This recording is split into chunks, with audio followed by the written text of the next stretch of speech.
Halo, selamat siang Bapak Ibu dan teman-teman semuanya, para sahabat Buddhist Fellowship Indonesia. Selamat siang, apa kabar? Salam sehat dan salam sejahtera buat kita semuanya.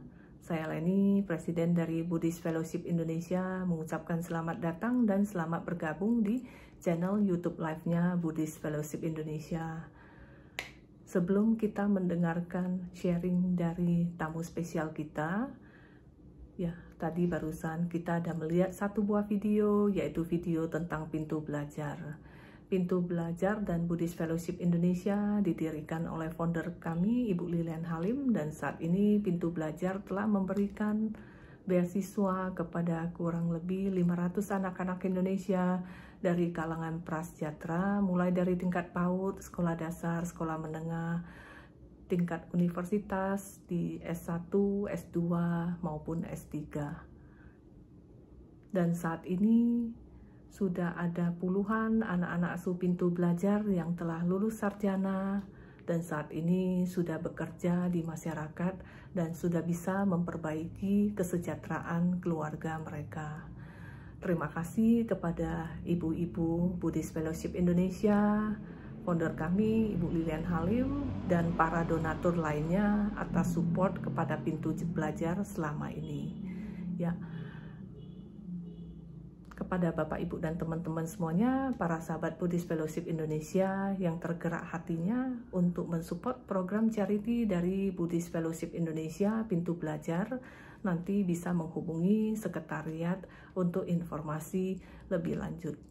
Mudah-mudahan ke depannya pintu belajar bisa membantu lebih banyak lagi anak-anak Indonesia dari kalangan prasejahtera sehingga bisa mencerdaskan anak bangsa, dan mudah-mudahan anak-anak asuh pintu belajar selain bermanfaat dan berkontribusi untuk kesejahteraan keluarga mereka, nantinya juga bisa bermanfaat dan berkontribusi untuk masyarakat Indonesia dan membanggakan bangsa dan negara tercinta kita, Indonesia. Sebelum masuk ke sesi sharing, marilah kita semuanya meluangkan waktu sejenak untuk berdoa sebagai ucapan puji syukur kita kepada Tuhan Yang Maha Esa dan Sang Tiratana, karena saat ini kita masih dapat berkumpul dalam keadaan sehat, walaupun secara virtual. Kita dapat berkumpul di siang hari yang berbahagia ini untuk nanti kita sama-sama belajar pengetahuan dari narasumber kita. Marilah kita berdoa sesuai dengan agama dan keyakinan kita masing-masing. Namo tassa bhagavato arahato sama sambuddhassa. Namo tassa bhagavato arahato sama sambuddhassa. Namo tassa bhagavato arahato sama sambuddhassa. Marilah kita lanjutkan dengan membacakan dan merenungkan core value dari Buddhist Fellowship Indonesia, supaya nilai-nilai tersebut dapat kita praktekkan dan amalkan dalam kehidupan kita sehari-hari. Sebagai Kalayanamita Buddhist Fellowship Indonesia, kami bertekad untuk menjalankan nilai-nilai berikut. 1. Respek, penuh hormat kepada Sang Tiratana, mereka yang lebih tua, guru, teman sedama, dan semua makhluk hidup demi tercapainya hubungan yang sehat dan harmonis. 2. Joyful effort, penuh semangat sukacita di dalam mencapai kesejahteraan dan keseimbangan antara fisik dan mental, keluarga dan ekonomi, interpersonal dan spiritual. 3. Integrity, menjalani hidup sesuai prinsip dan nilai-nilai kebenaran, baik melalui pikiran, ucapan, maupun perbuatan.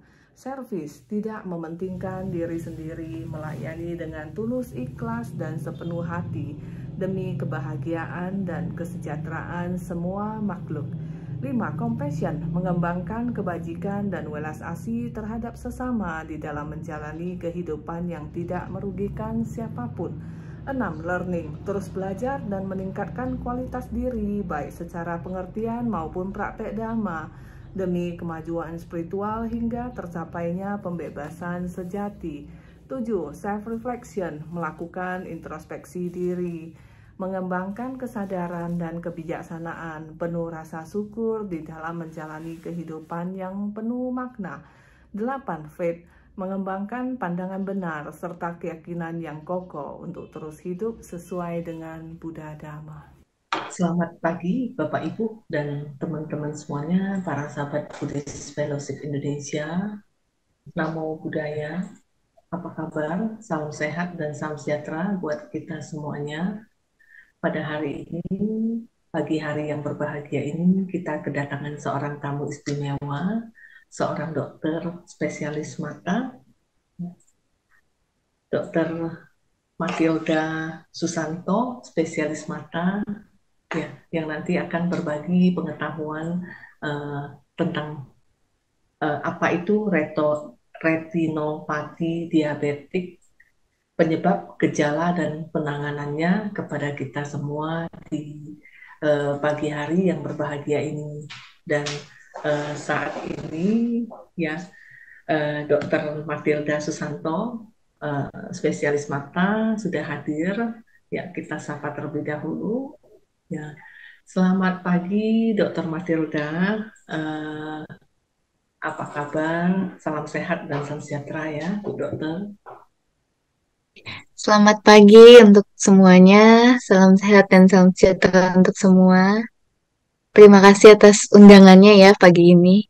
Senang sekali saya bisa hadir di sini untuk sharing-sharing mengenai mengenai retinopati diabetik.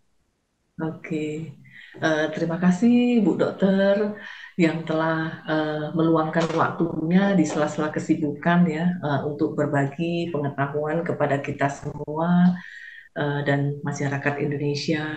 Ya. Kami dari Buddhist Fellowship Indonesia mengucapkan terima kasih Bu Dokter. Ya. Saat ini lagi berada di mana Bu Dokter? Lagi di Jakarta atau di Manado? Saya lagi di Jakarta, boleh nih.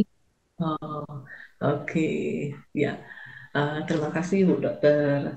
Ya, Bapak Ibu dan teman-teman semuanya, tentu saja sudah sangat ingin mendengarkan sharing dari Bu Dokter ya, apa itu retinopati diabetik, penyebab, gejala, dan penanganannya bagaimana. Ya, sebelum masuk ke sesi sharing, izinkan saya terlebih dahulu untuk membacakan sedikit profil singkat dari Dr. Matilda Susanto, spesialis mata, ya, supaya Bapak Ibu dan teman-teman semuanya lebih mengenal lagi Dr.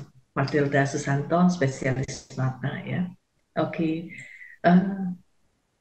Dr. Matilda Susanto, spesialis mata, formal education-nya dari medical doctor di Atmajaya University Jakarta dari 2008 sampai 2014, ophthalmologist at Samratulangi University Manado di 2017 sampai 2021, working experience sebelumnya Dr. Matilda pernah sebagai medical doctor di intensif di RSUD Bajawa, Nusa Tenggara Timur 2015 sampai 2016, medical doctor di Anggrek Klinik dan Satya Negara Hospital Jakarta 2016, observer in ophthalmologist in Atmajaya Hospital Jakarta 2016-2017, ophthalmologist di OSDK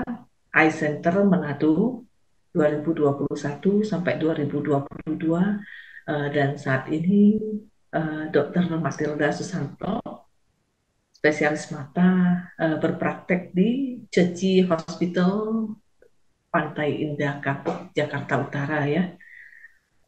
Dan beliau juga banyak melakukan research ya. Salah satu research papernya adalah efek HbA1c on diabetic retinopathy post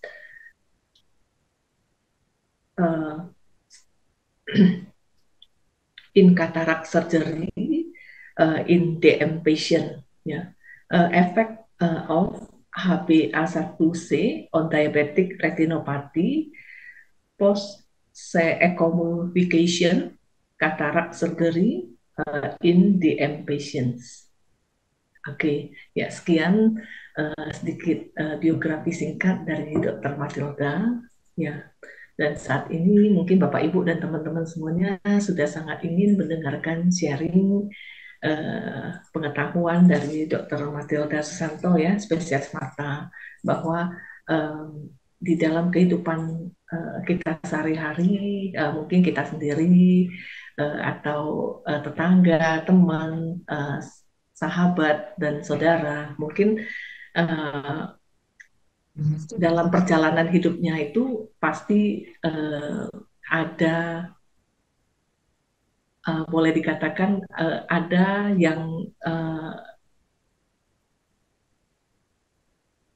ada hal-hal yang berhubungan dengan mata ya, maksudnya apa gangguan dan lain sebagainya ya, mungkin minus, mungkin plus ya, mungkin juga katarak ya.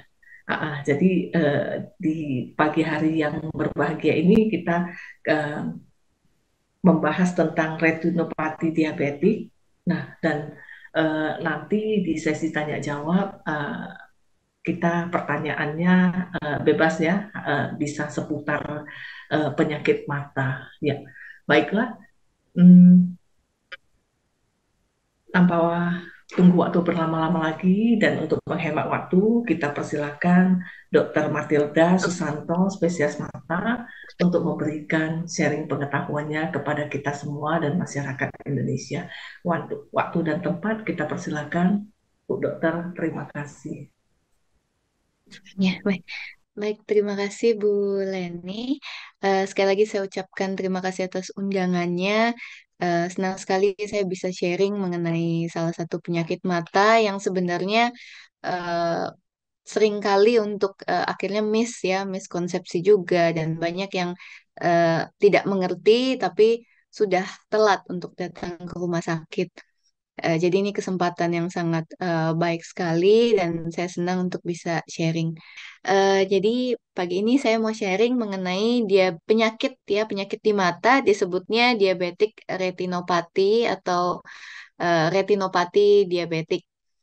Jadi sama seperti namanya ya diabetic retinopathy ya kelainan pada retina atau saraf mata kita eh, yang disebabkan oleh karena diabetes. Oke, di sini saya tidak ada financial disclosure-nya. Kemudian kita tahu sendiri ya semua diabetes mellitus itu apa sebenarnya? Diabetes mellitus itu kan penyakit kencing manis ya, kita semua tahu secara umum. Disebabkan oleh karena kadar gula di dalam darah yang tinggi. Nah, itu menurut penelitian secara internasional, jumlah penderita diabetes di seluruh dunia itu kurang lebih ada 415 juta dan diperkirakan pada tahun 2040 menjadi 642 juta. Dan menurut Asia lagi pada tahun 2014 di Asia dari penderita diabetes mellitus 42%-nya itu menderita diabetik retinopati dan dari diabetik retinopati itu 6,4%-nya menjadi penderita diabetik retinopati yang stadium sudah berat. Nah, apa sih sebenarnya diabetik retinopati itu? Jadi itu adalah komplikasi diabetes mellitus atau penyakit kadar gula dalam darah yang tinggi yang disebabkan gangguan aliran darah ke retina. Dan ini ujung-ujungnya menyebabkan kebutaan nantinya karena yang terserang ini adalah saraf mata. Sedangkan saraf mata itu kita pakai untuk melihat. Oke, jadi retinopati diabetik adalah penyebab kebutaan utama pada penderita diabetes dan kalau secara global ya seluruh dunia itu penyebab kebutuhan kelima terbesar di dunia. Nah, studinya sebenarnya diberitahukan bahwa sebenarnya untuk mengontrol itu bagaimana sih untuk menurunkan progresivitas sebenarnya sangat simpel yaitu kita harus mengkontrol secara baik sekali kadar gula dalam darah kita dengan berobat secara berkala ke dokter penyakit dalam yang menangani penyakit diabetes mellitusnya kita.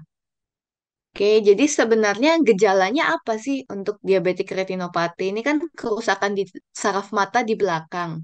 Jadi kalau gejala awal bisa tanpa gejala memang, atau bahkan bisa juga bisa berupa bayangan, melihat bayangan atau melihat bintik-bintik, atau kadang kita melihat garis-garis mengambang gitu ya. Kadang di orang normal ini bahkan bisa terjadi juga kita sebut dengan floaters karena mengambang dia. Bisa juga penglihatan tiba-tiba kabur. Walaupun dia sudah dibantu dengan kacamata, saya memang pengguna kacamata. Kalau tidak pakai kacamata, saya kabur. Tapi kalau misalkan saya pakai, kok tetap kabur, tidak membaik. Kemudian atau bisa juga ada secara melihat nanti ada area gelap pada sisi tertentu atau melihat ada area yang berwarna merah dan tiba dan yang paling berat adalah tiba-tiba penglihatan bisa hilang begitu saja tanpa kita sadari antara satu atau kedua mata langsung. Jadi untuk orang dengan penderita diabetes mellitus itu penting sekali untuk kita screening mata di awal-awal. Nah kan kadang orang screening mata itu apa dok? Datang ke rumah sakit ngapain gitu? Saya mesti diapain? Saya udah cek mata kok, pakai kacamata saya bagus. Nah, screening mata ini kita mau melihat apakah ada kerusakan atau ada keadaan yang abnormal pada saraf mata kita yang disebabkan oleh karena gula. Karena seperti tadi saya kasih infonya bahwa bisa tanpa ada gejala, tapi sebenarnya sudah ada kerusakan di saraf mata. Nah, saya sedikit menggambarkan pemeriksaannya bagaimana sih sebenarnya mata kita mau diapain. Oke, ini video saya hanya ambil dari National Eye Institute ya. Jadi pemeriksaannya ini mata ya, kita tahu di tengah sini ada mata hitam, itu disebut pupil. Ini yang bisa membesar dan mengecil. Nah, saya mau ini saya besarkan dengan hanya ditetes obat mata saja kurang lebih 10-15 menit dan ketika dia membesar barulah saya cek ke belakang. Nah, ke belakang ini adalah gambaran saraf mata yang atau kita sebut dengan retina ya yang akan kita lihat. Ini hanya gambaran menunjukkan saraf mata yang utama. Pada mata itu ada dua di sini dan yang ini. Nah, inilah gambar pertama awal-awal mula penyakit diabetik retinopati itu terjadi. Ada kebocoran di dalam darah sedikit-sedikit di sini. Atau adanya pembuluh darah kecil yang tiba-tiba tumbuh. Nah, pembuluh darah ini pembuluh darah yang rapuh sekali. Inilah gambarannya yang saya akan cek. Jadi menggunakan alat hanya seperti ini saja. Jadi pemeriksaannya tidak akan begitu menyakitkan atau merepotkan atau apa, tapi memang menunggu lama. Dan ini penting sekali dilakukan pada pasien-pasien usia 60 tahun ke atas dan biasanya harus ada rutin ya berkala setahun sekali. Karena memang semakin bertambahnya umur, semua organ tidak hanya mata dan tidak hanya saraf mata itu sudah akan mengalami kemunduran. Jadi memang jika 60 tahun ke atas belum ada gejala pun memang kita harus sudah eh, rutin cek mata secara berkala. Oke, nah ini yang tadi ya, ini adalah gambaran saraf mata yang normal.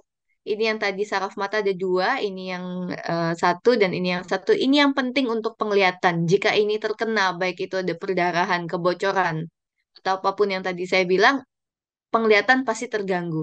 Tapi jika lihat sebelah kanannya, jika misalkan dia hanya berdarah kecil di sini dan di sini, ini tidak akan memberikan gejala apapun. Cuman hanya ketika kita cek, dokter mata cek, dia akan melihat, oh, sudah ada perdarahan, ini kecil-kecil. Perdarahan ini disebabkan oleh karena apa sebenarnya? Karena gangguan, seperti yang tadi saya sebutkan di awal, gangguan aliran darah itu menyebabkan gangguan aliran darah di saraf mata ini. Sehingga ada kebocoran kecil-kecil yang berupa perdarahan kecil-kecil ataupun yang berwarna kuning-kuning seperti ini. Nah, ini kalau dihilangkan gimana dok supaya nggak makin berat? Ini tidak bisa dihilangkan kalau ini sudah ada, sudah terjadi, kita biarkan saja begitu. Karena saraf mata itu memang aslinya kita tidak boleh pegang-pegang, tidak boleh disentuh. Jadi kalau sudah ada ini, hanya tinggal berikut atur gula betul-betul dengan baik supaya ini tidak bertambah dan supaya keadaan saraf mata di sini tidak semakin kekurangan asupan makanan. Karena yang memberikan asupan makanan pada saraf mata itu ya pembuluh darah ini. Itu. Nah, ini salah satu contohnya kalau sudah menjadi yang berat ya, diabetik retinopati berat. Kebocoran sudah di mana-mana, perdarahan semakin banyak. Akibatnya perdarahan yang banyak ini akan bocor ke dalam bola mata. Jadi sebelum kita nyentuh ke saraf ini, sebenarnya di depan itu ada bola saraf, bukan saraf mata ya, tapi ada space, ada ruangan kosong di situ. Nah, perdarahannya bisa muncul dan berdarah membentuk darah yang seperti ini. Nah, ini yang menyebabkan semakin beratnya penglihatan dan malah bisa menyebabkan glaukoma. Glaukoma itu adalah tekanan bola mata tinggi.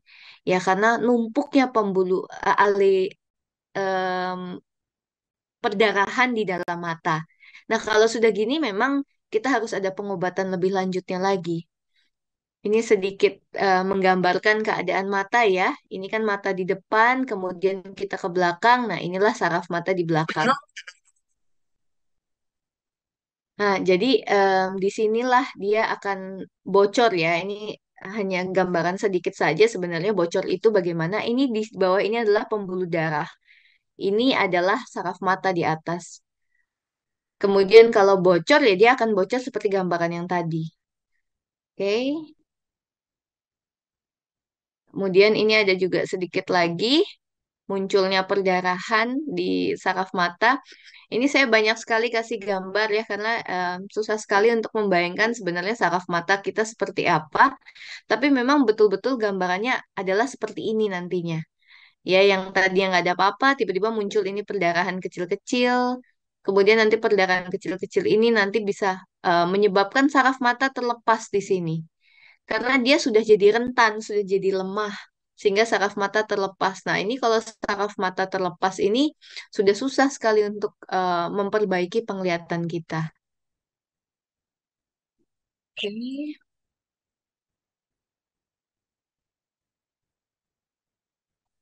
Oke, di sini em, hanya ditunjukkan sedikit ya yang tadinya perdarahan kecil-kecil, dia bisa bocor ke dalam bola mata, akibatnya berdarah di seluruh mata seperti ini. Jadi kita boleh bayangkan bahwa di dalam mata tidak ada apa-apa, kemudian ini ada ruangan kosong, kemudian muncul penumpukan darah di dalam sini. Otomatis kita melihat dari luar tidak akan bisa kehambat oleh penumpukan darah ini. Akibatnya buta memang, kita tidak bisa melihat apapun. Ya. Oke, jadi sebenarnya apa yang harus dilakukan? Jadi pemeriksaan mata harus dilakukan terutama pada pasien dengan yang penyakit diabetes mellitus ya, baik itu yang diabetes mellitus kalau yang eh, punya penyakit ini pasti akan tahu ada tipe 1 dan tipe 2 begitu ya. Tipe 1 itu biasanya sudah dialami oleh pasien diabetes mellitus dari kecil. Jadi dia memang tidak mempunyai insulin untuk mengatasi gula darahnya, untuk menurunkan gula darah. Kalau tipe 2 yang biasanya kita tahu orang-orang dewasa atau yang sudah lanjut mendapatkan itu.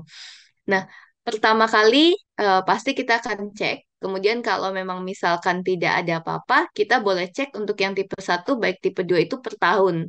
Tapi kalau memang pada saat penemuan pertama kali cek itu sudah terdapat tuh darah-darah kecil di retina, itu sudah masuk stadium 1. Nah, itu sudah tergantung keadaan retinanya, kita harus ukur setiap 3 sampai 12 bulan, tergantung nanti sudah ditemukannya seberapa parah saraf matanya, gitu ya. Jadi mungkin itu saja gambaran secara besar ya untuk dari diabetik retinopati. Mungkin jika kalau ada pertanyaan, saya akan mencoba menjawab. Baik, dikembalikan lagi ke Bu Leni. Terima kasih. Ya, terima kasih Bu Dokter atas sharingnya, sangat bagus sekali ya, dan sangat jelas, bisa menambah awareness kita ya terhadap uh, diabetes, terhadap penyakit mata, retinopati diabetik ya. Ya, uh, Bu Dokter, biasanya kalau pasien-pasien Bu Dokter ya, kalau yang diindikasikan terkena retinopati diabetik itu biasanya uh, kisaran di usia berapa? Apakah ada lebih banyak prianya atau lebih banyak wanitanya, Bu Dokter? Terima kasih. Oke, ya terima kasih. Jadi kalau mau bertanya gender mana yang lebih sering terkena, sebenarnya kita balik lagi ke diabetes mellitus itu sendiri ya. Penyakit diabetes mellitus itu sebenarnya banyak terjadi di laki-laki, sehingga menyebabkan terjadi retinopati diabetiknya lebih banyak di laki-laki. Ya, tapi tidak menutup kemungkinan bahwa ada juga pasien yang mengalami diabetes mellitus tidak mengalami retinopati diabetik. Itu bisa saja memang. Jadi kita tidak terlalu bermain pada gender, justru memang lebih ke arah berapa lama dia menderita diabetes mellitus, sudah dari kapan, apakah sudah mulai pengobatannya, dan pengobatannya apakah teratur, apakah ada cek berkala untuk kadar gula dalam darahnya, apakah pernah miss, saya tidak perlu obat gula deh gitu, padahal sudah pernah didiagnosa punya diabetes mellitus. Jadi berapa lama dia menderita dan memang terkontrol atau tidaknya pengobatan diabetes mellitus itu yang menyebabkan munculnya diabetik atau retinopati diabetik. Jadi tidak berdasarkan umur memang. Begitu, Bu Leni. Oke, terima kasih Bu Dokter atas eh, penjelasannya. Bu Dokter, ini sudah ada beberapa pertanyaan Bu Dokter. Bu Dokter, kalau sering mengalami kunang-kunang, apakah merupakan salah satu penyebab dari retinopati diabetik dan bagaimana cara mencegahnya? Terima kasih. Oke, terima kasih ya. Kalau kita ngomong tentang kunang-kunang ya, itu kan bisa, kalau saya bisa berpikirnya melihat ada kunang-kunang, titik-titik cahaya putih terbang-terbang, atau pusing kunang-kunangnya. Itu bisa diinterpretasikan banyak hal sebenarnya kalau kunang-kunang ya. Jadi kalau penyebabnya adalah dia pusing nih, misalkan cuma satu mata atau kedua mata, pokoknya saya ngelihatnya jadi kuning-kuning, kunang-kunang. Itu kita nggak ngomong lebih, tidak berbicara mengenai diabetik retinopati. Justru kita berbicara lagi, harus ditanyakan lagi dulu. Dengan pusing tidak, dengan berputar tidak, kemudian dipicu ketika sedang apa itu lihat kunang-kunangnya. Karena bisa saja itu suatu gejala migrain. Kadang migrain itu tidak hanya sakit kepala setengah ya. Kita tahu migrain itu setengah doang nih. Tapi bisa juga kita melihat kelipan-kelipan cahaya, melihat sesuatu, setelah itu sakit di sininya. Nah, itu tidak berhubungan sebenarnya ke diabetik retinopati ya. Jadi balik lagi mesti saya tanyakan lagi lebih detail gejalanya seperti apa. Nah, kalau ditanyakan mengenai bagaimana pencegahan terjadinya retinopati diabetik, itu susah. Yang paling bagus dikatakan adalah semakin terkontrolnya kadar gula dalam darah dengan baik, baik itu dengan obat-obatan atau insulin atau dengan kontrol ke dokter penyakit dalam, akan semakin tinggi kita pencegahan terhadap retinopati diabetik. Karena nggak bisa secara jelas untuk supaya ngomong harus lakukan ini supaya tidak terkena. Karena ketika kita sudah terkena penyakit diabetes mellitus, itu sudah artinya pembuluh darah di dalam tubuh kita sudah lemah ya, karena penyakit diabetes itu sendiri. Nah, termasuk pembuluh darah yang ada di mata atau di saraf mata. Begitu, Bu Leni. Oke, terima kasih Bu Dokter. Bu Dokter, kalau misalnya ya kadang-kadang mungkin kecapean atau apa, kita melihat bulatan-bulatan putih itu di bulatan-bulatan putih mungkin yang seperti yang tadi, apakah itu sama dengan kunang-kunang ya? Eh, ya dia bisa terbang terbang gitu. Nah, eh, atau melihat cahaya yang agak kebiruan gitu, tapi sebentar aja terus udah mungkin pejam mata istirahat tuh hilang. Nah itu kenapa bisa begitu ya Bu Dokter? Itu eh, dikategorikan ada gangguan mata atau memang cuman faktor kecapean ya Bu Dokter? Ya, terima kasih pertanyaannya ya. Jadi, kalau mungkin saya akan lebih enak menjelaskan dengan gambar kali ya. Jadi, kalau kita melihat eh, melihat mata itu, em, oke. Jadi ini mata kita ya, ini mata, tapi tapi kita lihat dari samping. Jadi dari depan yang ini, kemudian terus ke belakang. Inilah yang warna kuning ini tuh yang saraf saraf mata atau retina kita sebut ya. Nah, di dalam mata kalau kita sentuh mata begini ya, itu kan kita ngerasa matanya nonjol, kayak kayak nonjol gelembung begitu ya. Itu sebenarnya apa yang membuat mata nonjol? Karena di dalam mata itu ada gel ini. Ini gel. Gel ini em, seperti kita tahu pada umumnya gel ya, dia bening, warnanya bening putih, jernih sekali. Eh, kadang, kadang kalau misalkan orang sudah eh, lanjut usia ya, atau orang yang mempunyai minus tinggi, kadang gelnya itu rapuh. Gel ini menempel ke dinding saraf mata, yaitu yang di sini.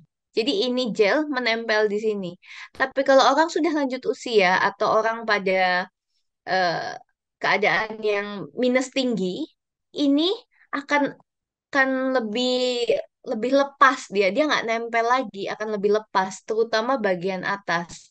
Dan ketika lepas sama seperti tembok dengan cat yang terkelupas begitu ya, dinding-dinding ininya terkelupas oleh karena lepasnya si gel ini yang di dalam mata.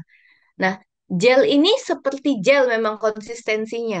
Jadi ketika kelupasan dinding-dinding dinding mata itu lepas, dia akan jatuh ke dalam gel dan berenang di dalam sini. Nah, jadi kadang kalau orang yang minus tinggi atau orang yang lanjut ya usia itu untuk melihat, dia kadang bisa ada yang melayang-layang, baik itu hitam maupun putih atau bening, dia melayang nih. Tiba-tiba, ih, hilang lagi. Jadi melayangnya itu ngikut. Karena kenapa ya? Itu karena dia berenang di dalam di sini. Nah, ini memang gejala ini bisa terjadi orang lanjut usia. Jadi itu normal ya. Kemudian orang dengan minus tinggi itu juga ya karena minus tingginya. Tapi ada juga oleh karena retinopati diabetiknya. Kenapa? Karena dindingnya rusak. Dindingnya rusak. Kemudian orang kan melihat melewati gel ini yang jernih. Kalau dinding mata rusak oleh karena penyakit retinopati diabetik, di sininya jadi lebih keruh. Sehingga ketika orang melihat kekeruhannya ini terlihat di kitanya adalah seperti benang-benang atau seperti ada item-item yang melayang-layang. Sama seperti gejala yang tadi saya bilang. Begitu. Jadi memang tidak bisa bilang secara pasti bahwa itu adalah retinopati diabetik. Harus kita lihat lagi ke dalam. Kalau saraf matanya itu aman-aman semua, berarti itu adalah oleh karena faktor usia yang menyebabkan adanya floaters, disebutnya floaters ya, karena dia mengambang di dalam di sini. Ya mungkin itu saja, boleh. Ya, terima kasih Bu Dokter. Bu Dokter, kalau misalnya di dalam mata itu udah terjadi kayak penggumpalan darah di dalam, itu kan bisa mengakibatkan kebutaan ya Bu Dokter ya. Nah, tapi setelah eh, mengalami kepenggumpalan itu, apakah masih bisa diobati Bu Dokter, misalnya dengan menyedot atau mengeluarkan gumpalan darah tersebut, terus matanya bisa berfungsi normal kembali, atau bagaimana Bu Dokter? Eh, Ya, apakah kebutaan itunya sudah permanen atau bagaimana? Terima kasih. Ya, oke, terima kasih. Jadi, eh, sebenarnya yang paling gampang penanganannya adalah seperti yang tadi ya. Kalaupun sudah ada titik-titik di dalam darah, itu paling gampang penanganannya adalah ya sudah, eh, gulanya atur baik-baik ya, mesti terkontrol. Mata kita tidak bikin apapun, hanya menjaga kadar gulanya bagus. Jadi mengkontrol penyakit diabetes mellitusnya. Tetapi jika memang sudah sampai dalam stadium yang berat, itu memang ada penanganan yang harus dilakukan. Banyak, tergantung stadiumnya itu. Jika terjadinya dia perdarahannya yang kecil-kecil tadi, yang tadi saya sudah kasih lihat gambarnya ya, itu jika banyak sekali, maka kita harus lakukan laser. Laser di dalam mata. Gunanya apa? Kita sama seperti, prinsipnya sama seperti kita mau solder barang ya. Dua barang yang tidak bersatu, kita mau satukan, kita solder. Begitu. Nah, ini sama seperti di saraf mata. Ini untuk mencegah saraf matanya lepas karena darahnya sudah banyak sekali.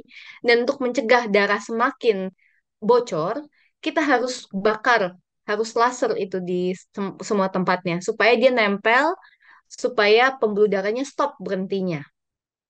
Begitu, salah satunya itu. Kemudian apalagi, kalau sampai saraf mata, tadi di awal saya sudah kasih lihat bahwa ada dua saraf mata penting yang berperan dalam penglihatan. Jika terkenanya di salah satu saraf itu, jadi sarafnya kenanya gimana? Jadi bengkak. Ketika dia bengkak, maka kita harus lakukan selain laser ya, kita harus lakukan suntikan. Suntikan supaya bengkaknya itu kita turunkan tujuannya. Suntik ke dalam bola mata. Ya, tapi jika terjadinya sudah lebih berat lagi stadiumnya, seperti yang tadi terakhir saya katakan, ada darah ngumpul di dalam bola mata, atau saraf mata sudah terlanjur terlepas, itu sudah stadium yang berat ya kalau sudah seperti itu, maka kita harus lakukan operasi. Operasi bola mata itu termasuk operasi yang besar untuk operasi mata ya.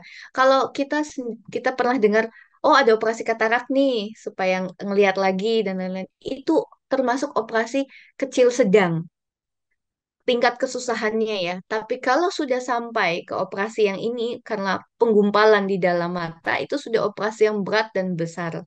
Dan change untuk kembali melihat penglihatannya sangat kecil sekali. Itu karena tujuannya kita pada saat itu adalah menempelkan kembali saraf yang lepas atau mengambil darah yang gumpal. Itu saja. Tapi kalau sudah sampai terjadi tahap seperti itu, biasanya saraf mata itu dinding bola mata di belakang ya, sudah terlanjur rusak. Yang kita harapkan hanyalah kita cepat tindakan untuk supaya saraf matanya bisa coba berfungsi lagi seminimal, kalau boleh ya seoptimal mungkin ya, tapi biasanya sudah berkurang sekali fungsinya. Ya. Mungkin seperti itu kalau untuk penanganan lebih lanjutnya lagi boleh. Oke, terima kasih Bu Dokter. Bu Dokter, apakah kalau bola mata yang sudah rusak itu, kita kan pernah dengar bahwa bisa ditukar bola matanya dengan eh, seseorang yang mungkin sudah meninggal, tapi mereka bersedia untuk mendonorkan bola matanya kepada yang membutuhkan. Atau kita juga pernah dengar, kalau tidak salah ya, bisa dikoreksi Bu Dokter jika ada kesalahan informasi, dari hewan mungkin seperti kucing gitu ya, bola matanya itu bisa dipindahkan ke manusia. Apakah itu benar ya, Bu Dokter? Terima kasih. Oke ya, terima kasih Bu Leni. Jadi kalau kita ngomong itu kan kita ngomong tentang transplantasi ya. Kalau kan kita semua tahu, oh ada transplantasi hati, transplantasi jantung. Dan kalau itu memang seutuhnya organ itu ditransplantasikan. Begitu dari yang sudah meninggal atau malah ada yang donor ginjal, salah satunya diambil secara utuh gitu ya. Itu transplantasi. Nah, kalau kita ngomong ke transplantasi mata, ini kita tidak ngomong tentang retinopati diabetik. Karena kalau retinopati diabetik itu kerusakan di saraf mata, di dindingnya. Jadi kalau itu udah rusak, tidak ada penggantinya. Yang disebut transplantasi yang memang mungkin beredar secara umum itu adalah hanya bagian tertentu bola mata yang ditransplantasikan yang diharapkan fungsinya masih tetap berjalan di orang yang menerima donor tersebut. Misalkan hanya mata hitamnya saja yang diambil. Yang paling sering itu. Jadi yang paling sering transplantasi seperti itu dilakukan ketika terjadi suatu infeksi, tapi infeksi ini hanya mempengaruhi mata depan. Kalau mata belakang masih bagus, transplantasinya bisa dilakukan dengan baik. Bisa dari eh, orang yang sudah meninggal, tapi itu pun balik lagi sama seperti prosedur transplantasi organ lainnya, bahwa pemindahan itu akan terjadi penolakan dari badan kita. Begitu itu bisa bisa ada kemungkinan seperti itu. Tapi kalau ngomong untuk tentang kalau ada kerusakan karena retinopati diabetik, apakah bisa ditransplantasikan atau diganti bola matanya? Tidak ada. Karena bola mata seutuhnya tidak ada transplantasi seperti itu. Begitu. Terima kasih Bu Dokter atas penjelasannya. Tapi Bu Dokter, jika misalnya bola mata seseorang itu uh, memang sudah rusak, hanya untuk estetika kecantikan, ya, maksudnya satu mata itu kan memang sudah uh, tidak bisa melihat. Tapi kan kalau misalnya uh, kalau satu mata itu tertutup itu kan kayaknya kalau secara estetika itu kan kurang proporsional, Bu Dokter. Nah, uh, jadi mata satu lagi itu dipasang bola mata mungkin artificial, mungkin dari orang yang sudah meninggal atau dari hewan peliharaan, mungkin seperti kucing gitu. Itu memang ada ya Bu Dokter, memang ada seperti itu, tapi cuman dia hanya berfungsi sebagai estetika kecantikan aja. Uh, uh, jadi tidak bisa berfungsi untuk melihat, yang melihat cuma satu mata yang lain gitu. Pernah ada seperti itu ya Bu Dokter? Terima kasih. Oke, terima kasih. Jadi artificial eyeball ya, jadi ngomongnya ya, itu memang ada, tapi saya tidak pernah mendengar itu diambil dari hewan ataupun yang sudah meninggal. Kenapa? Karena em, bola mata dari seseorang, baik itu pokoknya makhluk hidup ya, itu lama-lama dia sama seperti tubuh kita yang lain mengkeriput, mengecil, apalagi kalau sudah tidak dikasih makan. Oleh sebab itu, kenapa kalau di mata kita ada misalkan infeksi berat yang memang dalam kondisi akhirnya matanya jadi kecil atau matanya mesti diambil bola matanya begitu ya. Karena bola mata kitanya ini sudah rusak, tidak dapat makanan, tidak berkembang, dia makin lama makin mengecil. Itu terjadi di semua makhluk hidup. Jadi artificial eyeball itu tidak diambil dari makhluk hidup. Dia memang buatan. Memang ada. Jadi bola mata ketika diambil supaya dia matanya tidak secara estetik jelek ya, boleh ambil dari lemak tubuh pasien itu sendiri. Jadi misalkan bisa diambil dari paha atau dari pantat, lemaknya kita ambil dibentuk bola, kemudian kita masukkan di dalam mata.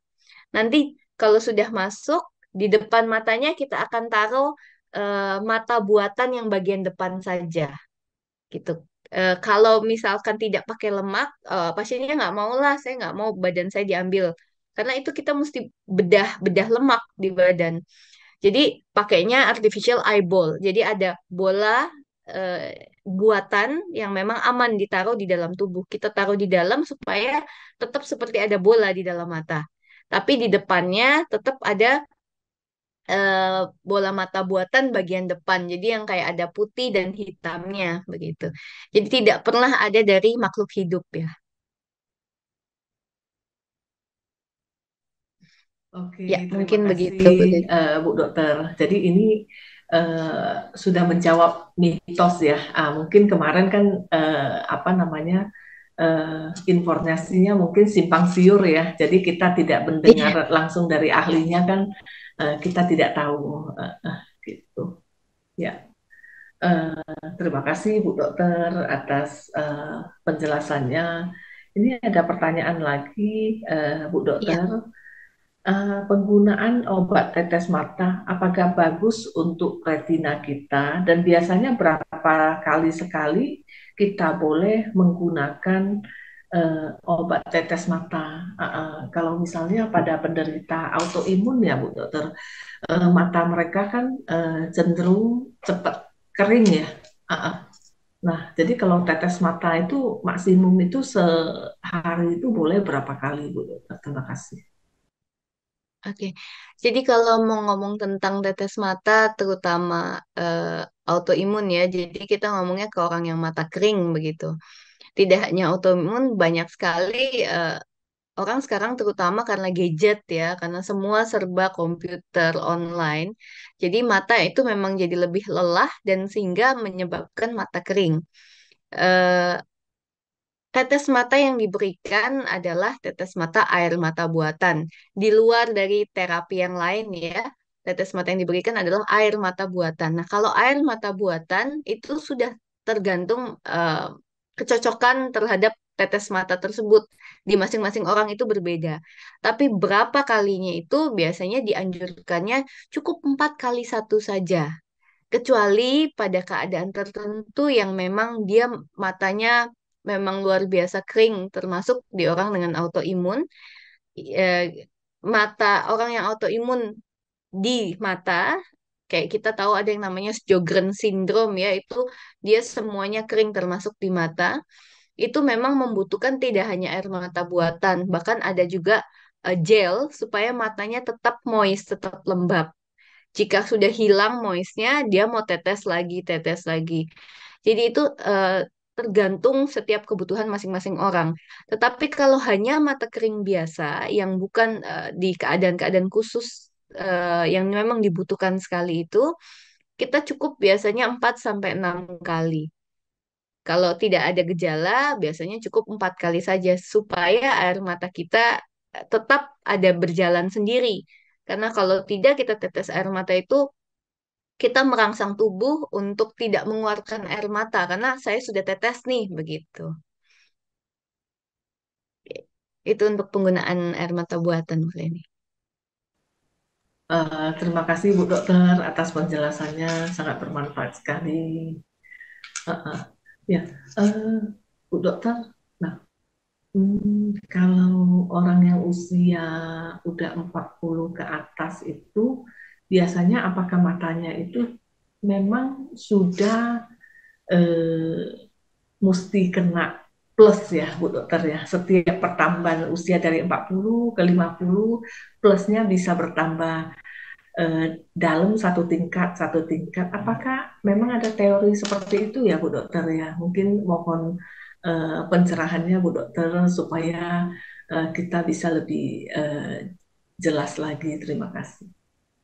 Oke, terima kasih. Jadi mm, seperti halnya kulit kita ya, awalnya mulus, kencang gitu. Semakin bertambahnya usia, semakin keriput.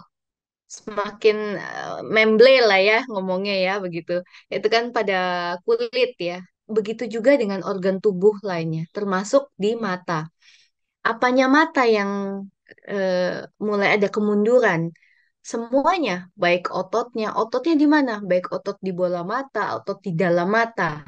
Nah, kita melihat baik jauh maupun dekat, itu ada otot yang berperan di situ. Terutama waktu dekat ya, karena ototnya ada yang bergerak supaya kita bisa memfokuskan mata ketika membaca, itu dengan penglihatannya bagus. Tapi semakin bertambahnya usia, eh, dan betul itu di usia 40 tahun, sudah mulai ada kemunduran di otot-otot mata tersebut sehingga ototnya nggak bisa kerja dengan maksimal sehingga pada saat otot nggak bisa kerja maksimal dia nggak bisa fokus lihat baca dekat dengan baik. Nah itu harus dibantu memang dengan kacamata dan memang kalau dari penelitian sudah diukur bahwa umur 40 harus sudah dengan kacamata +1. Semakin bertambahnya usia semakin naik juga plusnya itu begitu. Tapi kadang ada beberapa orang yang ah saya masih nyaman nih baca begini, saya nggak apa-apa lah. Boleh nggak kacamata? Boleh, itu nggak masalah. Karena kacamata plus itu dibuat memang untuk kenyamanan kitanya, untuk membaca. Kalau sudah sama sekali terganggu, ya mau nggak mau mesti kacamata baca. Tapi kalau masih nyaman, nggak apa-apa, masih begitu, ya sudah itu em, pilihan dari masing-masing orang. Gitu. Tapi memang sudah harus ada kacamata baca, begitu. Terima kasih Bu Dokter atas penjelasannya, sangat bermanfaat sekali. Bu Dokter, ini ada pertanyaan nih. Bu Dokter, kita sering mendengar orang yang meninggal karena sakit diabetes. Apakah penyakit retinopati yang sudah tinggi dapat mengakibatkan kematian juga? Terima kasih. Ya, terima kasih. Eh, Kalau ngomong dapat menyebabkan kematian, enggak ya. Tapi orang yang meninggal oleh karena diabetes, dikatakan, oh ada diabetik retinopatinya nih.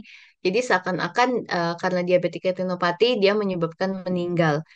Belum ada kasus seperti itu sebenarnya. Tapi yang ada memang meninggalnya disebabkan karena komplikasi dari diabetes mellitus itu sendiri.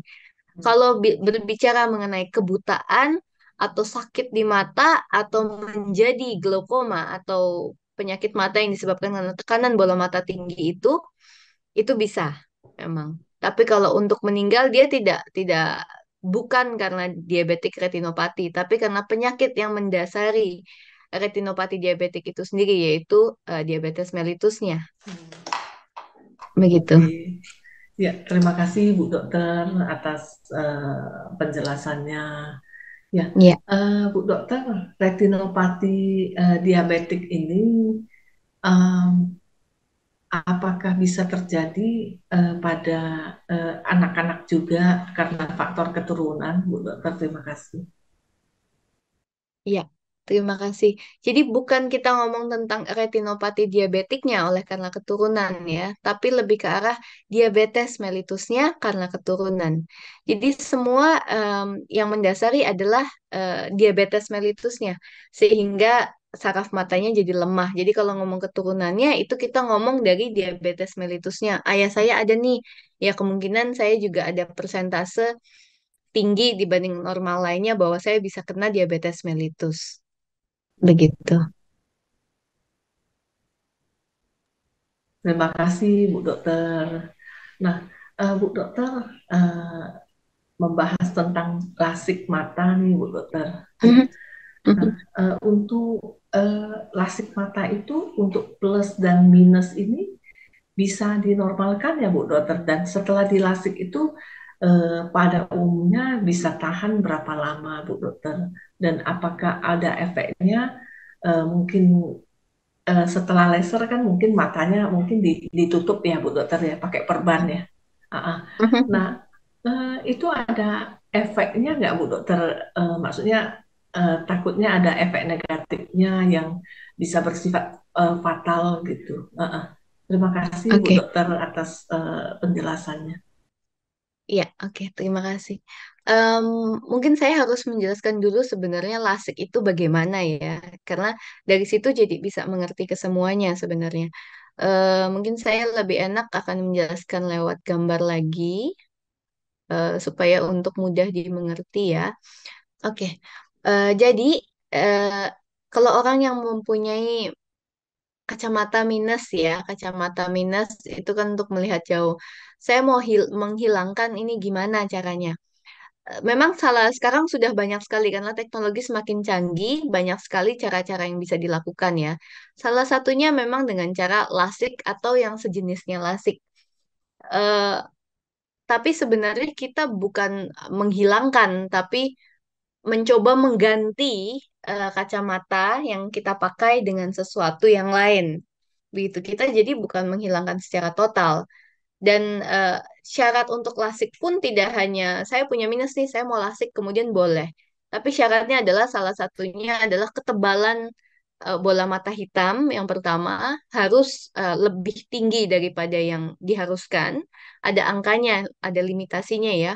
Kemudian yang kedua, minusnya minimal tidak boleh bertambah lagi. Karena kalau dia bertambah lagi, lasik itu atau sejenisnya hanya menghilangkan minus yang ada di yang dia punya saat itu, bukan untuk menghilangkan yang akan datang. Kalau ternyata dalam rentang waktu berapa lama dia masih terus bertambah minusnya, maka ketika selesai lasik, ya itu minus masih bisa bertambah lagi. Jadi percuma. Gitu. Jadi salah satu syaratnya adalah tidak boleh nambah lagi dulu minusnya. Kemudian matanya ketebalan bola mata hitamnya itu cukup. Itu ada syarat minimalnya berapa. Kenapa sebenarnya? Karena begini, kita boleh lihat di gambar yang ini ya. Gambar ini mata hitam. Ini yang warna bening ini yang maju adalah mata hitam.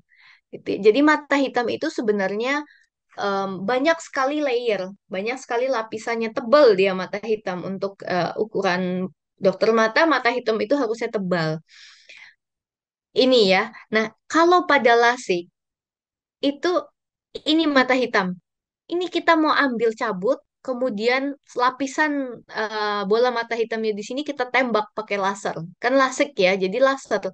Dihancurin salah satu lapisannya itu. Kemudian lapisan yang atasnya kita tempel lagi supaya bening lagi.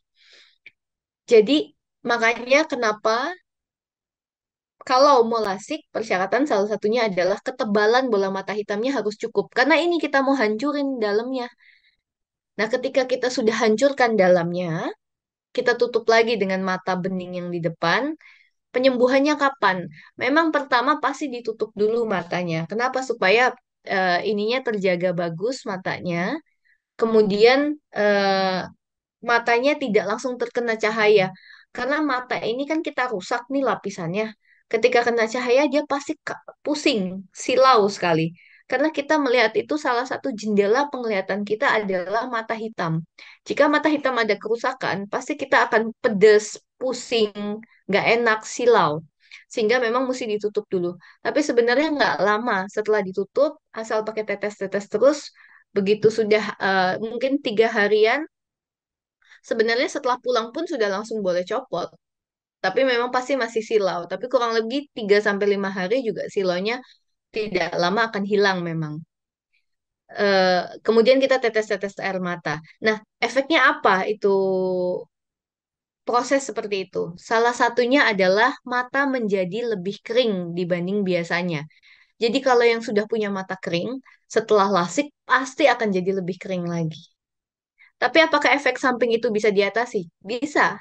Dengan air mata buatan ditetes-tetes terus. Di awal-awal pasti akan banyak tetes. Gitu.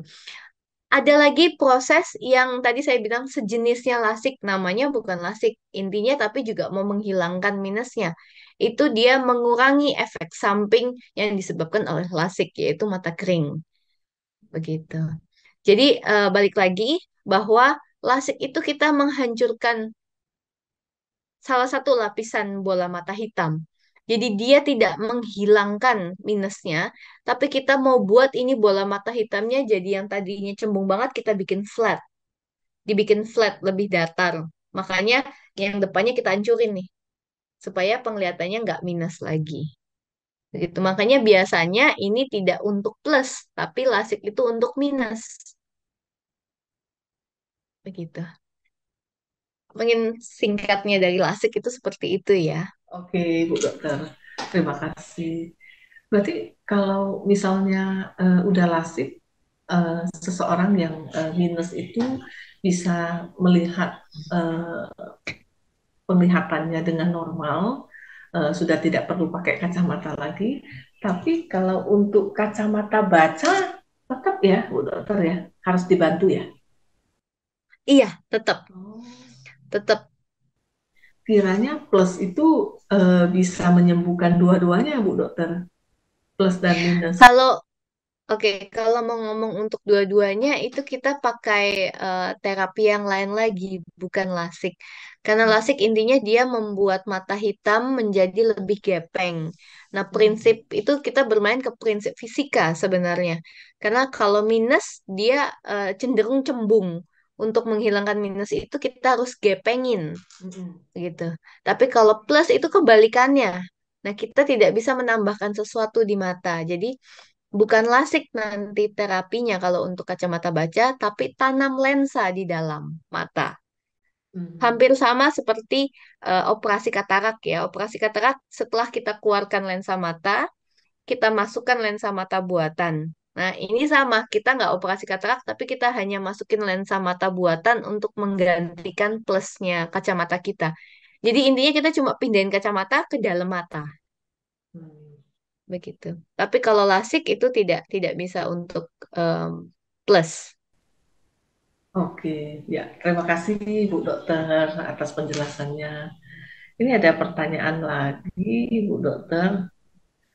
Eh, apakah minus juga bertanda bahwa kadar gula dalam diri kita itu tinggi? Oh, enggak. Karena penglihatan ada gangguan penglihatan baik itu minus atau plus itu ada menandakan em, penglihatan di mata kita baik karena ototnya atau karena lensa oleh karena katarak itu lagi terganggu. Dia tidak kadar gula dalam darah tinggi tidak berperan di situ.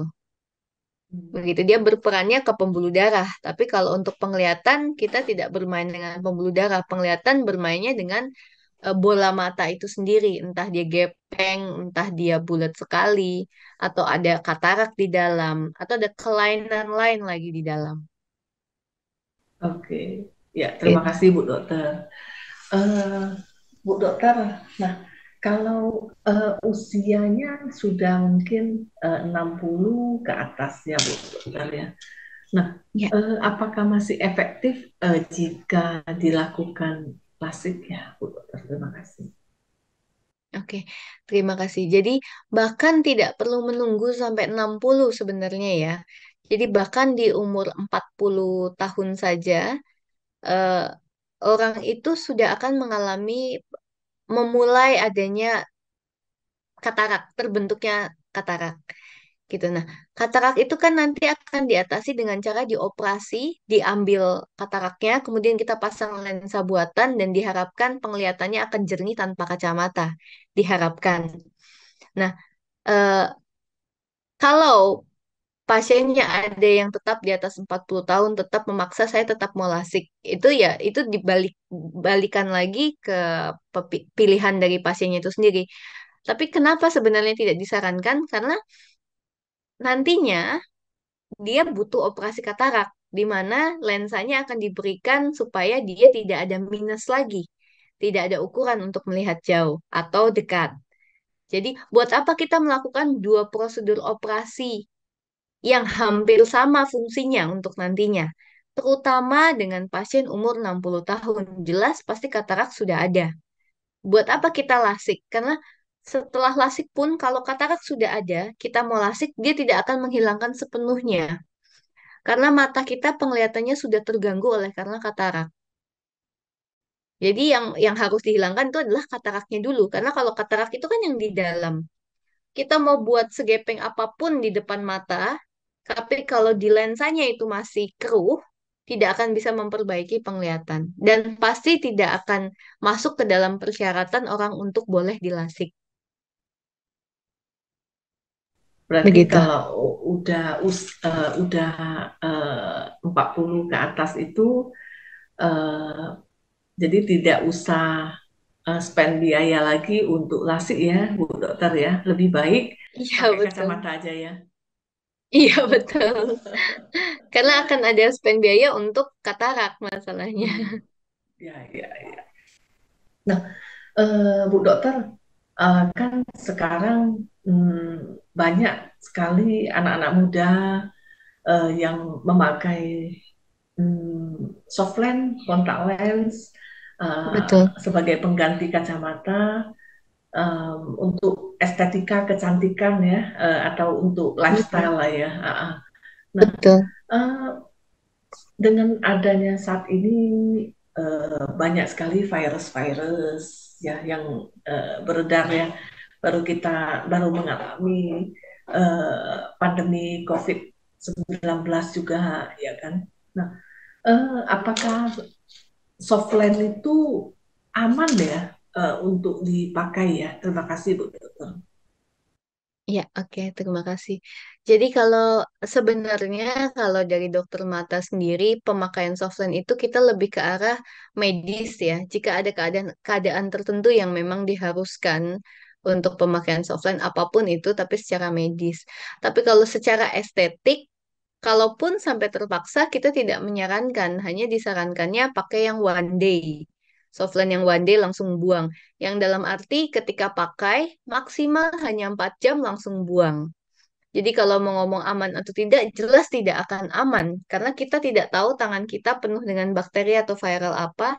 Dan air yang kita pakai untuk cuci-cuci ya, terutama softline yang 3, 6 bulan, bahkan sampai bisa 9 bulan itu, kita nggak tahu air itu masih bersih nggak. Dan kalau bilang harus air yang mengalir, masa softwarenya mau kita cuci air keran. Dan air keran sendiri kita nggak tahu bakterinya seberapa banyak di dalam. Jadi memang tidak akan disarankan ada penggunaan softline untuk estetik. Kecuali kalaupun sampai terpaksa ya, jadi harus gimana ini? Ya udah one day, yang one day langsung buang, begitu. Oke, terima kasih Bu Dokter. Ya, Bu Dokter. Nah, kalau untuk yang apa udah 40 tahun ke atas atau 50 tahun ke atas, dan biasanya kalau seseorang itu kan sudah ada plus dan minus ya Bu Dokter ya, ada plus Mhm. dan minus. Nah, eh, lebih disarankan memakai kacamata progresif atau kacamata yang plus sendiri, minus sendiri, Bu Dokter. Terima kasih. Iya, terima kasih. Ini nggak ada sih, dari dokter mata tidak akan ada penyaranan apapun ya. Balik lagi harus dari kenyamanan dari pasien sendiri. Karena kalau progresif itu kan yang lingkarannya nggak kelihatan di bawah ya. Jadi dia pertama dari minus jauh, lama-lama berkurang sampai yang bawah untuk baca. Itu yang progresif ya. Ada satu lagi yang kelihatan jelas sekali bulatan di sini. Itu yang untuk langsung baca. Nah, kadang-kadang orang yang ada sensitif, dia nggak bisa progresif, pusing, nggak enak, tidak pernah akan bisa beradaptasi. Ada yang juga kadang dia nggak mau kelihatan lingkarannya di bawah. Saya mau kalau pakai kacamata cuman ganti kacamata aja. Jadi nggak perlu satu kacamata untuk dua gitu. Jadi tidak ada lebih baik mana, tapi lebih ke arah kenyamanan dari masing-masing orang itu, terserah mau gimana nggak masalah.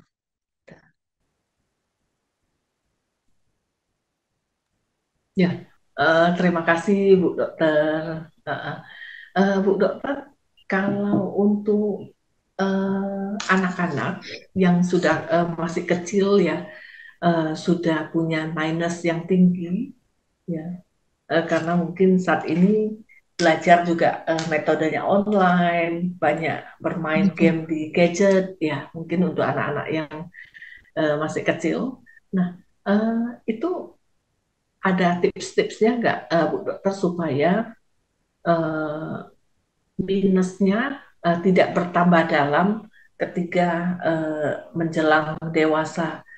Soalnya kadang-kadang ada anak kecil yang minusnya itu sudah 700, sudah 800, masih kecil, masih SD gitu loh. Nah, Betul. bagaimana sampai dia menjelang dewasa kalau sampai minusnya 1000 lebih, itu kan udah tinggi sekali ya Bu Dokter ya.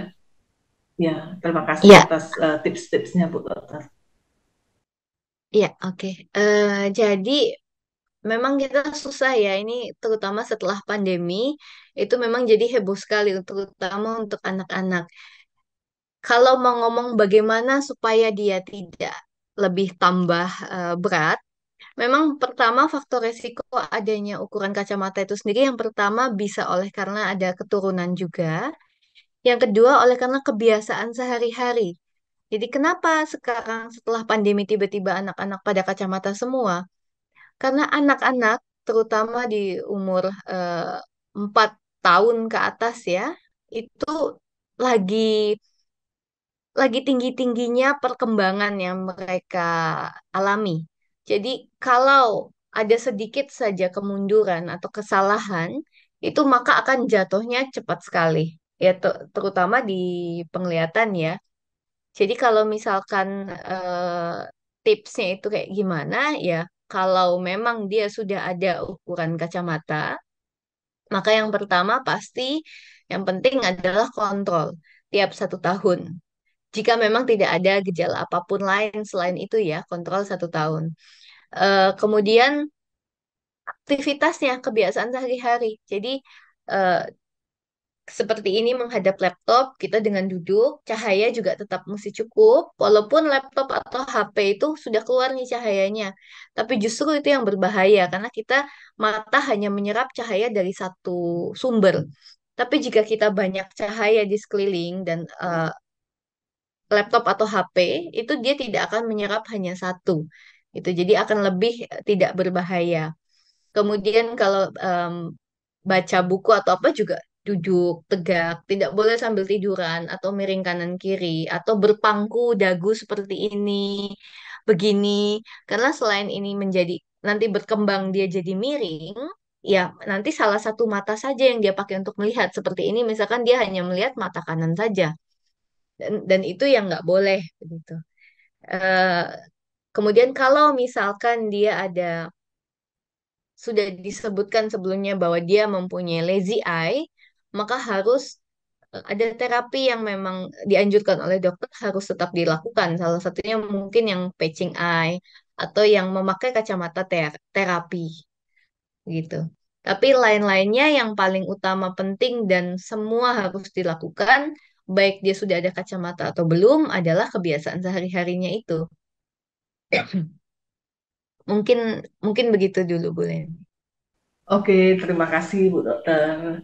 Tadi Bu Dokter ada membahas sedikit tentang lazy eye ya, Eh, mata males ya, boleh dikatakan begitu ya Bu Dokter ya. Mungkin Bu Dokter bisa eh, menjelaskan sedikit tentang mata males atau lazy eye ini yang seperti apa Bu Dokter? Mungkin para orang tua yang anaknya masih kecil bisa bisa lebih punya awareness terhadap lazy eye ini. Terima kasih Bu Dokter. Ya, terima kasih. Jadi lazy eye itu ya sama seperti namanya lazy. Matanya malas gitu. Kenapa? Karena dia tidak dipakai, tidak digunakan, tidak dikembangkan. Sehingga saraf matanya dia tidak terangsang untuk berkembang. Dia stuck di satu tempat atau malah akan mengalami kemunduran jika itu terus terjadi. Lazy eye boleh terjadi antara salah satu mata atau boleh dua-dua mata. Ya penyebabnya seperti itu. Jadi karena ini pandemi, semua yang dia lihat adalah dekat sehingga dia mulai ada minus atau plus. Tapi dianya kan nggak tahu. Orang tua juga mungkin belum tahu bahwa dia punya kacamata. Dibiarkan begitu saja terus. Jadi matanya itu em, terbiarkan untuk melihat kabur. Kalau mata kabur, saraf itu tidak menerima gambaran yang bagus, yang normal. Sehingga sarafnya tidak akan berkembang. Nah, lama-lama menjadi lazy eye. Kita taunya gimana? Ketika dia dikasih kacamata ukuran apapun, dia nggak bisa normal. Karena orang dengan kacamata, normalnya, jika hanya permasalahannya di kacamata, dia dikasih ukuran kacamata yang sesuai dengan dia, dia bisa melihat normal. Tapi kalau lazy eye, dicari seukuran kacamata apapun, dia tidak akan bisa menjadi normal. Nah, kalau pada anak-anak, memang kalau ketahuan ya dari sedari dini ya, masih kecil, terutama sebelum 12 tahun, change untuk dia bisa sembuh atau balik normalnya itu lebih tinggi. Karena anak-anak itu sama seperti kalau dia sakit batuk pilek ya. Ketika dia sakit, akan sakit berat. Karena daya tahan tubuhnya belum bagus. Tapi ketika kita sembuhkan, dia cepat sekali naiknya. Berbeda dengan orang yang sudah lanjut usia, ketika sakit langsung berat karena daya tahan tubuhnya turun. Tapi ketika dia mau disembuhkan, lama sembuhnya karena daya tahan tubuhnya sudah tidak berkembang. Berbeda kalau anak-anak, justru kalau kita sembuhkan pada saat terutama sebelum 12 tahun, dia cepat sekali bisa balik lagi menjadi bagus. Walaupun tergantung lagi ya, eh, saat ditemukannya lazy eye itu dia sudah yang stadium berapa gitu kan? Ada ringan, sedang, berat soalnya. Begitu, Bu Leni. Oke, Bu Dokter, terima kasih. Berarti lazy eye ini masih bisa terselamatkan ya, Bu Dokter ya, dibantu dengan mungkin terapi-terapi dari dokter spesialis mata ya, Bu Dokter ya. Iya, betul. Tapi balik lagi tergantung ditemukan lazy eye-nya itu yang stadium berapa ya. Jadi eh, pengalaman untuk sekarang karena pandemi-pandemi sebenarnya ada yang banyak ditemukannya sudah yang stadium berat. Di stadium itu kita hanya berharap dia tidak semakin tambah berat lazy eye-nya. Either stay di tempat atau naik sedikit, sembuh sedikit begitu. Dan ada juga yang dia masih stadium ringan, begitu ketahuan kita langsung terapi, sudah begitu 3 bulan kontrol lagi sudah menjadi sudah tidak lazy eye, gitu itu ada saja itu bisa terjadi. Oke, terima kasih Bu Dokter. Eh, oh ya, Bu Dokter, kita tahu saat ini penyakit yang salah satu penyakit yang sangat ditakuti oleh umat manusia, salah satunya adalah penyakit kanker ya. Ya. Cancer ini bisa terjadi di banyak tempat, di tempat-tempat organ vitalnya manusia ya. Nah, untuk matanya sendiri, apakah pernah ada kasus mata itu bisa terkena cancer juga, Bu Dokter? Terima kasih. Oke, terima kasih. Jadi mungkin perlu dimengerti lagi kembali dulu apa sih sebenarnya cancer itu. Cancer itu kan kita sebenarnya adalah suatu tumor ganas. Nah, sekarang apa itu tumor? Tumor itu adalah jaringan yang tumbuh secara tidak beraturan, jaringan tumbuh yang berlebihan dibandingkan jaringan normal lainnya. Tumor ada yang jinak, ada yang ganas. Ketika ganas kita sebut dengan cancer. Jadi semua bagian tubuh pasti bisa terjadi adanya benjolan atau tumor. Nah, tumor itu jinak atau ganas juga bisa terjadi, terutama di mata. Di mata juga ada. Jadi kalau ditanya ada atau tidak, jelas pasti ada karena dari tumor itu sendiri atau kanker itu sendiri adalah jaringan yang tumbuh secara tidak terkendali. Nah, mata ya termasuk jaringan juga. Jadi pasti ada. Oke, terima kasih Bu Dokter. Nah, bisa mungkin Bu Dokter bisa sharing juga tentang gejalanya seperti apa Bu Dokter supaya masyarakat Indonesia bisa lebih punya awareness lagi. Terima kasih. Oke, jadi kalau ngomong gejala sebenarnya banyak ya, karena mata itu kan jaringannya banyak. Jadi salah satunya mungkin bisa adalah adanya benjolan yang eh, tumbuh makin lama makin besar. Bisa tanpa sakit, bisa dengan sakit tapi terus ada berdarah terus dan meluas, terutama kalau cepat gitu ya. Bisa juga di kelopak mata. Bulu matanya hilang semua, nggak tumbuh lagi, nggak bisa tumbuh lagi. Sering infeksi di kelopak matanya, itu bisa juga. Nah, itu hanya bagian luar. Nah, kalau bagian dalam bagaimana? Sama juga, ada benjolan yang aneh. Nggak sakit, nggak apa, tambah besar terus. Atau bisa juga sakit. Benjolan bisa ada lagi di mana? Di belakang mata. Jadi, kita tidak rasa apapun, hanya rasa penglihatannya saja nggak bisa kelihatan. Sebenarnya yang banyak adalah di anak-anak ya, dan itu kongenital atau bawaan dari lahir. Jadi dia ada tumor di belakang yang mengharuskan ketika kita ketemunya di awal-awal, kita masih bisa lakukan seperti pengobatan kanker pada umumnya di las, kemoterapi untuk mengecilkan jaringan tersebut. Tapi kalau sudah ketemunya parah, ya salah satunya memang harus diambil bola matanya supaya dia tidak menyebar sel kankernya itu ke organ lainnya. Jadi untuk menyelamatkan mata satu atau menyelamatkan jiwanya juga. Begitu. Jadi Yang pasti kalau ada benjolan tidak jelas, tumbuh terus, harus dikonsulkan ke dokter mata, terutama kalau dia berada di bidang di mata, begitu ya. Oke, terima kasih Bu Dokter. Bu Dokter, ini ada tips-tips nggak sih? Maksudnya supaya mata kita itu bisa hmm, sehat, ya, eh, bebas dari retinopati, diabetes, dan penyakit mata lainnya. Maksudnya mata-mata ini akan mungkin mengalami penurunan fungsi sesuai perkembangan usia, ya. Tapi cuman eh, bisa nggak kita tetap mempunyai mata yang cukup sehat walaupun mungkin nanti udah memasuki usia lanjut suatu hari nanti.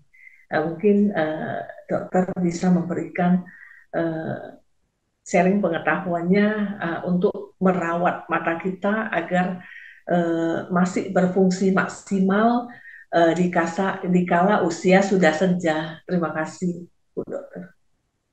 Oke, iya, terima kasih Bu Leni. Jadi, kalau dari diabetik retinopatinya, itu juga bukan the end of the world ya, kalau kita sudah terkena itu. Jadi, yang penting tadi saya balikan lagi bahwa eh, harus mengontrol kadar gula dalam darah. Itu pertama. Kemudian yang kedua, sama seperti halnya waktu kita masih anak kecil ya, kita mesti mendapatkan asupan yang cukup, gizi yang cukup, vitamin yang cukup. Begitu juga di mata, ya cukup vitamin yang dikonsumsi secukupnya, itu masih tetap. Kemudian untuk pada umumnya kalau usia-usia lanjut ya, memang biasanya keluhan yang paling sering eh, keluhkan adalah mata kering, mata lengket, kotoran matanya kok banyak. Penyebabnya sebenarnya hanyalah satu, mata kering. Eh, itu juga tidak tidak tidak tidak harus yang kayak aduh berarti mata saya udah penyakitan nih dan lain-lain, enggak, karena memang itu semua orang akan mengalami mata keringnya yang tadinya dulu muda enggak, tapi di usia senja iya, itu bisa saja. Jadi eh, tetes air mata buatan boleh digunakan jika nyaman. Kemudian yang penting sering terlupakan sebenarnya ketika kita mandi, cukup sebenarnya di rutinitas biasa kita seperti mandi pagi dan mandi malam, itu mata sebelumnya kompres hangat, kemudian sedikit dipijat-pijat, kemudian cuci cuci muka sambil cuci mata. Itu penting sekali untuk dilakukan supaya pori-pori di kulit mata kita itu seperti kita cuci muka ya, pori-porinya, debu-debu yang nempel, yang masuk, yang menyumbat itu keluar. Begitu juga dengan di mata. Jadi paling eh, tidur secukupnya, vitamin secukupnya, kontrol penyakit eh, darah apapun itu yang dia punya. Kemudian mata cari nyamannya, kalau pakai air mata buatan nyaman silahkan. Kemudian eye hygiene, bersihkan air eh, mata secara teratur ya, 2 kali sehari mengikuti kita mandi pagi malam saja. Begitu. Kemudian sisanya mengikuti kenyamanan. Kalau pakai kacamata nyaman boleh, kalau enggak juga enggak. Karena pada saat sudah usia lanjut memang yang kita cari kenyamanan, bukan lagi karena kalau kita nggak pakai kacamata saraf mata akan rusak begitu gitu. Itu sudah tidak. Mungkin baru itu boleh nih yang bisa saya bagi. Oh iya, terima kasih Bu Dokter. Ini Bu Dokter ada pertanyaan lagi. Eh, Kalau keluhan mata lainnya, ya, Bu Dokter, hmm, kadang-kadang mata itu bisa mengeluarkan air mata sendiri, tapi bukan menangis, ya, dan juga Mhm, tidak ada, mungkin bukan terpikirkan hal-hal sedih yang bisa mengeluarkan mhm, air mata, mhm, enggak, ya, mhm, kondisi netral. Tapi cuman mhm. kadang-kadang dia bisa secara tidak sadar mengeluarkan air mata sendiri, tapi bukan, kalau kadang-kadang menguap gitu kan juga bisa mengeluarkan air mata, ya Bu Dokter, ya. Tapi kalau Iya. bukan kondisi itu juga, nah itu ada kelainan nggak mata Bu Dokter? Kalau misalnya eh, terus-menerus gitu. Terima kasih Bu Dokter. Oke, memang kalau hal yang terus-menerus itu pasti tidak normal ya. Kalau cuman sesekali itu pasti normal. Tapi pada normalnya, mata itu sebenarnya terproduksi air mata per menit. Dan apakah keluar atau tidaknya tergantung kita mengedip. Ketika kita mengedip mata, seperti pompa. Ketika kita ngedip mata, pompa berjalan, kemudian dia keluar air mata. Tapi kenapa kita tidak merasakan adanya air mata yang keluar? Karena ketika dia keluar, itu selain langsung menguap oleh udara, dia masuk ke rongga di hidung dan menguap oleh sistem ventilasi di dalam hidung kita. Langsung hilang airnya. Tapi ketika di keadaan tertentu dia terus-menerus keluar ke sini, kita merasakan adanya air di dalam sini dan itu terjadi terus-menerus, berarti memang ada hal lain yang terjadi di mata. Salah satunya apa? Mata kering. Mata kering disebabkan oleh karena apa saja, selain produksinya yang sedikit, bisa juga oleh karena sumbatan di dalam mata. Itu karena pori-porinya tersumbat atau sumbatan saluran air mata, sehingga air mata waktu kita kedip dia nggak keluar, terus tergenang di mata. Gitu. Akibatnya matanya menjadi lengket-lengket atau ada kerasa ada air mata di situ. Tapi kalau oleh karena mata sumbatan di pori-pori mata, itu mata terasa kering, dia butuh air mata. Sehingga tubuh itu tahu dia harus produksi terus nih air mata supaya membasahi mata. Nah, saat itulah yang kita merasa, kok kayaknya ada air mata terus ya? Kenapa mata saya seperti berair terus, menggenang terus? Tapi kalau ditekan gini dia tidak menetes begitu. Nah, itu karena mata kering, karena kebutuhan matanya ingin ada air. Gitu ya. Jadi kalau ditanyanya ada kelainan apa? Ada kelainan mata kering. Begitu. Terima kasih Bu Dokter atas penjelasannya. Nah, Bu Dokter, kalau mata merah, ya, kadang-kadang kan ini bisa dialami oleh kita sendiri atau misalnya anggota keluarga atau teman ya. Kadang-kadang kalau misalnya ini kan, oh kita melihat mata kok bisa tiba-tiba kayak di sekeliling itu eh, merah gitu ya.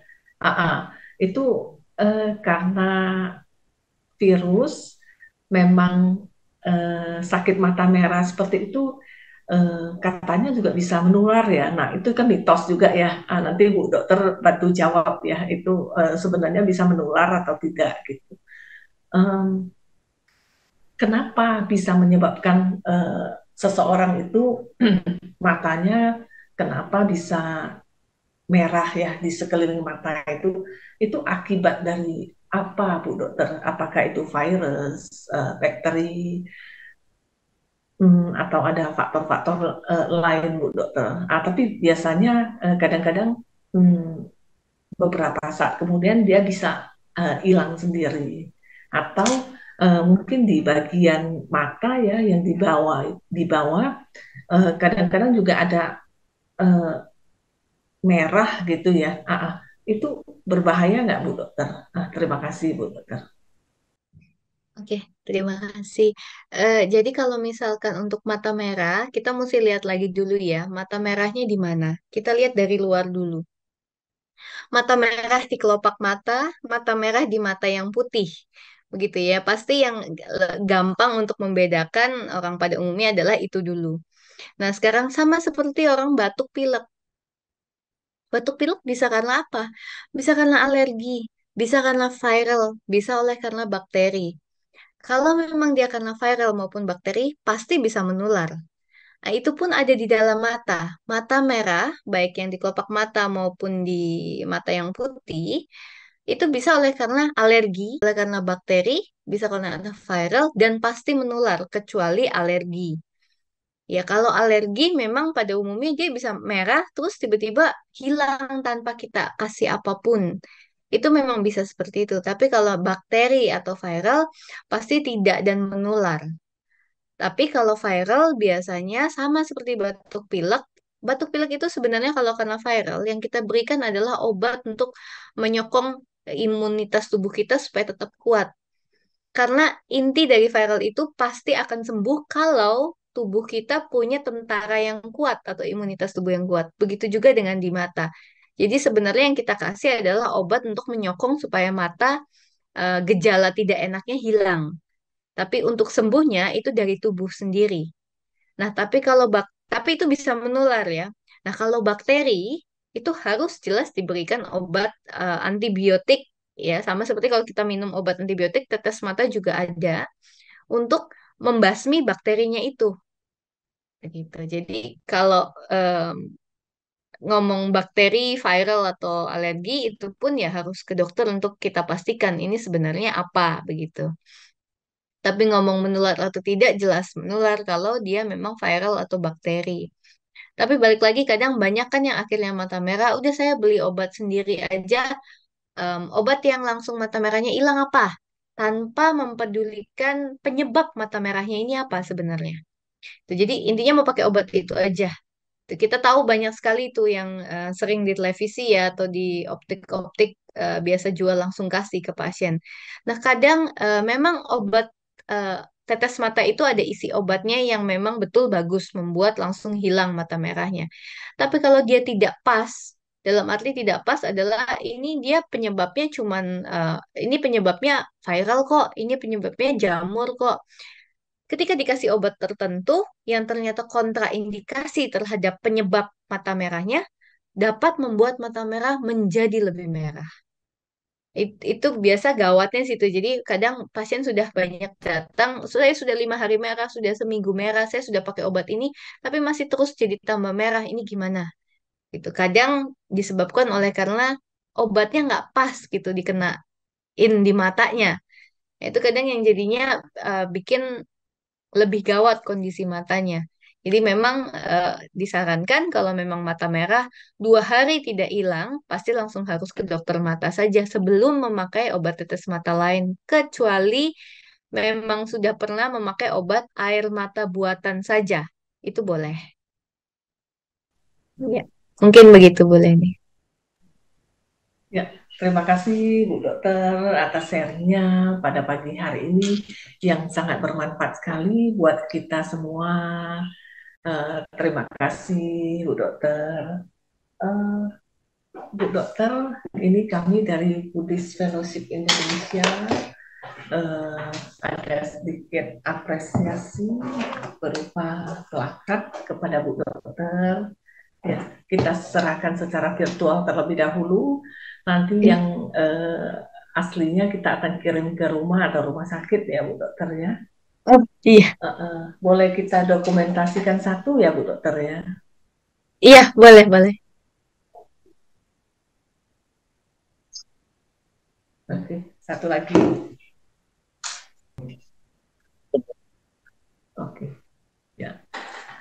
Terima kasih Bu Dokter atas sharingnya yang sangat bermanfaat sekali pada pagi hari ini. Semoga bisa memberikan manfaat yang seluas-luasnya kepada kita semua dan seluruh masyarakat Indonesia. Semoga awareness terhadap kesehatan mata bisa lebih ditingkatkan lagi. Ya, terima kasih Bu Dokter. Semoga sehat dan berbahagia selalu dalam menjalankan aktivitas-aktivitasnya ya. Dan bagi Bapak Ibu dan teman-teman semuanya yang mungkin ingin berkonsultasi lebih lanjut tentang mata, nanti bisa ke Ceci Hospital Pantai Indah Kapuk ya. Nanti bisa konsultasi dengan Dokter Matilda ya. Oke. Ya. Untuk melengkapi talk kita pada pagi hari ini, mungkin Bu Dokter bisa memberikan sedikit kesimpulan dan sedikit pesan-pesan untuk kita semua dan masyarakat Indonesia terkait topik kita pada hari ini tentang renopati diabetik. Ya, terima kasih Bu Dokter. Silakan. Ya, oke. Sebelumnya terima kasih lagi kembali kepada seluruh panitia dan Bu Leni khususnya yang telah mengundang saya untuk sharing ya, khususnya untuk topik ini retinopati diabetik. Terakhir saya hanya ingin menyampaikan bahwa tidak tidak the end of the world, sekali lagi, bahwa kalau kita mengalami diabetes mellitus, karena sudah banyak sekali, kurang lebih dari 50%, bahkan 60-70% orang di seluruh dunia itu mengalami diabetes mellitus. Memang menyeramkan bahwa itu dapat menyerang ke arah mata secara silent ya, kita tidak tahu. Tapi intinya di sini adalah yang terpenting adalah kontrol kadar gula dalam darah dengan baik, sehingga bagian organ tubuh lain termasuk mata itu pasti sehat. Karena diabetes mellitus hanya menjadi bahaya jika kita menganggap remeh atau menganggap hal itu tidak ada dan tidak kontrol obat. Tidak hanya di mata, tetapi juga organ tubuh lain. Tuh. Mungkin dari itu saja dari saya, Bu Leni. Ya, terima kasih Bu Dokter atas sharingnya. Terima kasih. Semoga memberikan manfaat yang seluas-luasnya kepada kita semua dan seluruh masyarakat Indonesia. Ya, semoga Bu Dokter sehat dan berbahagia selalu dalam menjalankan semua aktivitas-aktivitasnya. Dan bagi Bapak Ibu dan teman-teman semuanya yang nanti ingin berkonsultasi lebih lanjut tentang mata, nanti bisa ke Ceci Hospital Pantai Indah Kapuk. Nanti bisa konsultasi dengan Dr. Matilda, spesialis mata ya. Terima kasih Bu Dokter, terima kasih Bapak Ibu dan teman-teman semuanya. Sampai ketemu lagi di channel YouTube Live-nya Buddhist Fellowship Indonesia di kesempatan berikutnya. Terima kasih semuanya. Bye-bye.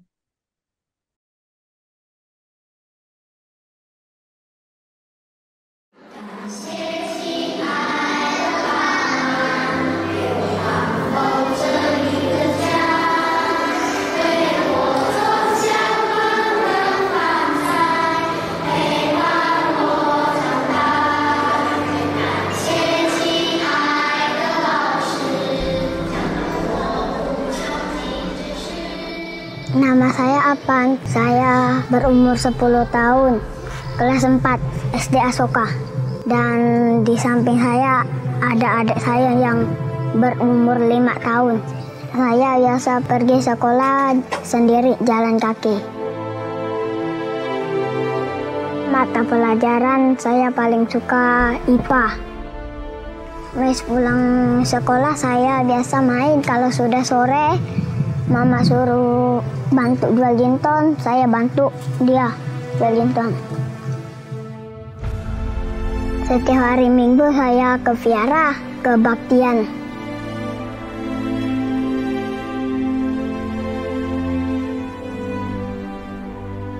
Pekerjaan mama saya menoreh karet. Biasa dia pergi jam 5, pulangnya jam 11 siang.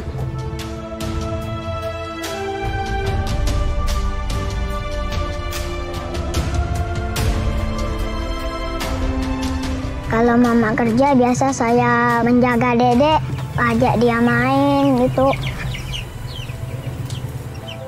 Bapak biasa kerja bangunan. Kalau sekarang dia nggak kerja karena sakit pinggul. Dia sakit sudah 1 tahun.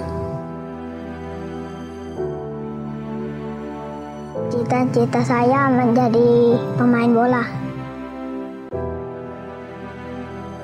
Harapan saya buat sembuhkan Bapak.